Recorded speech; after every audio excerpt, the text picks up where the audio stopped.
Charge the Vote, il-messaġġ tal-Forum Żgħażagħ Laburisti għall-elezzjonijiet tal-Parlament Ewropew. Bħala parti minn din il-kampanja l-Forum Żgħażagħ Laburisti nieda wkoll il-coach tal-kampanja elettorali. Permezz ta' dan il-coach ħafna żgħażagħ se jkunu qed iduru lokalitajiet f'Malta u Għawdex bilan li waslu l-messaġġ tal-Partit Laburista għall-elezzjonijiet tal-24 ta' Mejju. F'lokalità wara l-oħra iż-żgħażagħ se jiltaqgħu mal-elettorat u jisimgħu x'għandu xi jgħid. Iż-żgħażagħ qegħdin jimmarkaw 10 punti mill-ħidma tal-Gvern, fosthom ir-roħs fil-kontijiet tad-dawl u l-ilma, tnaqqis fl-income tax, childcare b'xejn, żieda fl-istipendji u drittijiet għal kulħadd.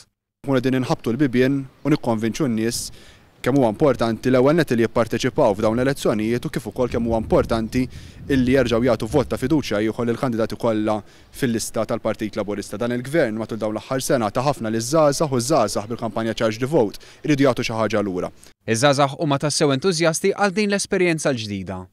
Għazħasni tajab ħafna li għet namel dan ix-xogħol volontarju biex nkun nista' ngħin il-partit jew l-ewwel esperjenza tiegħi, però xorta lesta li nagħti l-għalmu tiegħi u nagħmel l-aħjar dak kollu li nista'. Iva hija l-ewwel darba, ovvjament ċertu enerġija, l-istess enerġija li qed jitrasmetti il-partit u bit-tama li nħallu l-frott minn din l-attività. Hija parti mill-esperjenza ta' enerġija pożittiva li qed jagħti l-partit minħossni number one grat lejn il-partit li lilna bħala student u bħala żgħażagħ u qed inroddu lura dak li tagħna l-partit billi ngħinuh fejn kellu bżonn. Il-ħadd li għadda l-Forum Żgħażagħ Laburisti nieda wkoll paġna fuq Facebook u oħra fuq Twitter brabta ma' din il-kampanja. Dan bl-isem ta' Charge the Vote.